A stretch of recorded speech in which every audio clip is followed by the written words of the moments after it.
उंगलियां चटकाना तो सबको पसंद है ही, लेकिन क्या आप जानते हैं कि यह आवाज़ कैसे पैदा होती है? दरअसल हमारी जॉइंट्स के दरमियान एक लिक्विड फ्लूइड होता है जिसे हम सिनोवियल फ्लूइड कहते हैं, और ये फ्लूइड बिल्कुल ऐसे ही काम करता है जैसे एक सोडा की बोतल में बनने वाले बबल्स। इसीलिए जैसे ही हम अपनी उंगलियों को चटकाते हैं तो यहाँ पर एक लो प्रेशर जोन बनता है, तो उसमें मौजूद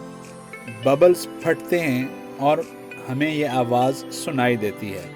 और फिर ये फ़ौरन फ्लूइड में चेंज हो जाते हैं और दोबारा इन्हें उस बबल फॉर्म में आने के लिए 20 मिनट लगते हैं।